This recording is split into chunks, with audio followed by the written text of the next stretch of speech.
Taarifa ambayo iliweza kuangaziwa hapo jana na vyombo vikuu vya habari nchini Kenya ni kuhusiana na mpango mzima wa ndege ya KA, Kenya Airways, ambapo ilikuwa imeweza kuchukua abiria kutoka uwanja wa ndege wa Jomo Kenyatta International Airport ili iwasafirishe kuelekea nchini Tanzania. Dakika 25 ndege ilipokuwa mawinguni iliweza kupata taarifa ya kwamba upande wa mizigo ambayo ilikuwa imeweka ile mizigo ya abiria kuelekea Tanzania kulikuwa kuna uvujisho fulani, ambapo kulikuwa kuna circulation ama ina circulate ndani ya ile ndege ambayo ilionekana kama itadhuru wa abiria, kwa sababu ya kwamba ilikuwa ina chemicals ambazo zingeweza kusababisha ugonjwa mzima ambao unajulikana kama tuberculosis, that is TB. Hivyo basi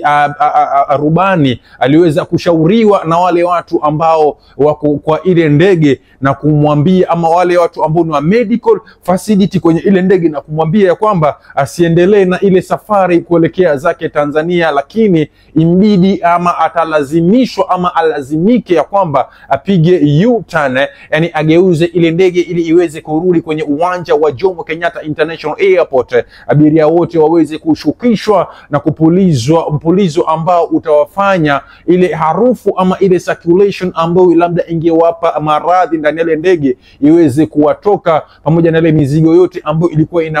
inashukiwa ya kwamba imesababisha kusupply ile certain fume ambayo ingewadhuru abiria wote, ikatolewa na kuweza kufungwa vizuri na kuweza kutengenezwa vizuri, ile shida ikatatuliwa, na baada ya hapo ile ndege ikaachiliwa ama ikapewa go through na kuelekea zake Tanzania ili kuenda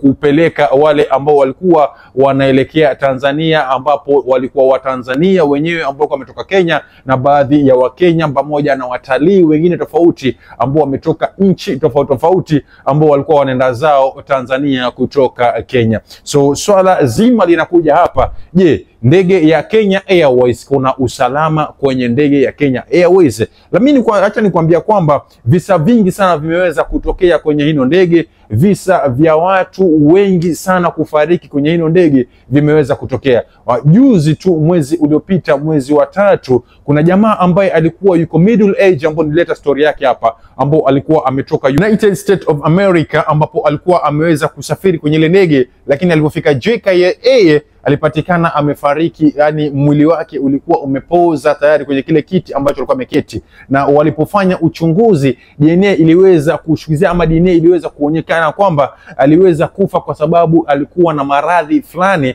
aliyokuwa nayo wakati yapanda ile ndege. Vile vile pia kuna mmoja abiria ambaye alifariki pia vile vile kutoka Malindi kuelekea Nairobi, ambapo KA ilikuwa inasafirisha pia abiria kutoka mji wa Malindi ndani ya Kenya kuelekea Nairobi. Ilipofika zake Nairobi ile ndege JKA, kunaye abiria pia vile vile aliweza kuonekana amefariki, na DNA ilipofanywa alionekana kwamba amepata less oxygen, yani hewa ambayo ilikuwa ni pungufu, ambayo ilimsababishia mpaka akapatana na umauti wake kwenye ile ndege. So visa vingi vimeweza kutokea kwenye hino ndege, visa vya kucheleweshwa safari, visa vya kugeuzwa safari, visa tofauti vimeweza kuandikishwa ama vimeweza kusimuliwa kupitiana na mpango mzima wa hino ndege ya Kenya Airways. Na kuachia nafasi ya comment section hapo, wewe kama Mkenya, wewe kama Mtanzania, wewe kama mwananchi wa East Africa, uweke comment yako hapo. Je, uniambie, je, imefika wakati hino shirika la Kenya Airways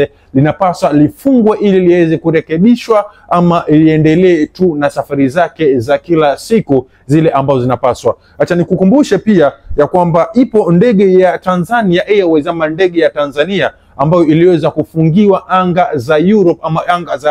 za uzunguni, kwa sababu walisema ya kwamba hizi ndege hazijafika hadhi ama hazina ile hadhi ambayo inaweza ikabeba watu kutoka nchi za Afrika mpaka nchi za uzunguni. Sasa tunaanza kuangalia ni ndege gani kati ya Tanzania Airways na Kenya Airways ambayo imeweza kutoa visa vingi ambavyo vinapaswa viwekwe kama mshtuko fulani, ama viweze kuwekewa blockage fulani ili kwenye nchi fulani isiweze kufika. Kwa sababu for real,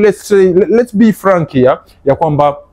kama Kenya Airways ambapo inabeba wananchi wa nchi tofauti tofauti, alafu inaleta blunders kama hizi, automatically ina create a bad image nje kule. Tunajua kwamba some of this Nigerians ni watu ambao wengi wao wanasafiri kwenda zao nchi za uzunguni, na nitakwambia kwamba 60% za wa Nigeria wanatumia Kenya Airways ili kusafiri kwenda zao uzunguni. That's why you see some of them wanasafiri kupitia Lagos mpaka zao Nairobi JKIA, kutoka JKIA Nairobi mpaka zao London ama mpaka zao United States of America, of which endapo kutatokea blanda kwenye hino ndege, basi tuna create bad image kwa wenzetu kule nje. So it is for a risk, guys. This was in information of yesterday, and it was very dangerous to those passengers ambao walikuwa pale ndani, kwa sababu laiti wangepuuzia na kusafiri kwenda zao Tanzania, basi labda ile ndege ingeweza kupenduka ama kuangamia, kwa sababu wasingepata ile circulation ya oxygen, ama ingeweza kufika salama, lakini endapo abiria watashuka, basi wapatane na maradhi ambayo labda yangeishi na hao miaka nenda miaka rudi. Ukiangalia ndege umelipa ile pesa ambayo inahitajika wewe ulipe, umesafiri vizuri, lakini sasa imekupa maradhi ambayo wewe hukutarajia, na wewe unajuazi kabisa uko salama, kwa sababu these are the planes ambazo siku zote zinasema kwamba safety comes first safety comes first in anything that is. So endapo safety comes first of their passengers pamoja na wale ambao ni wahudumu wa ile airplane, kwa nini kitu kama hichi kitokee kwenye ile ndege? It is what it is. This is KG Chipande. Please make sure to subscribe, like and share this video. Let me remind you as well, tuko na channel mpya ya Chipande TV. Please shuka pale kwa Chipande TV, eka subscription yako, bofya kengele pale, ili kila video ambayo tunaweza kuitoa kule pia isikupite, ukue mmoja wa wale watu ambao wanapatana na habari za kutoka KG community ama familia ya KG kwa ujumla. Nimefanya hivi because today is my birthday, guys, and I really appreciate for all those people ambao wameweza kuniwish birthday, and I say thank you times 2 times 3. Ladies and gentlemen, najua watu wakiwa na birthday parties zao ama siku zao za birthday zikifika, wanaitisha vitu vingi sana kama appreciation ama ile sifa ya kuonyesha kwamba umewakumbuka na kuwakubali. Najua niko na mafans wengi sana ambao wanatamani jinsi gani hao pia vile vile wangeweza kufanya hivyo, either kunitumia chochote kama zawadi na kujionyesha kwamba wameappreciate kazi yangu ile ambayo najitolea kuwafanya, kuwaridhisha, kuwaburudisha na kuwapa information ambazo ni ngumu uzipate kwingine kokote kule. Hasa na kutuma leo na kukuambia kwamba endapo uko tayari kuni appreciate, basi shuka kwenye Chipande TV hapa na uweze kuweka subscription yako, tusherekee sote kwa pamoja, tujuzane sote kwa pamoja.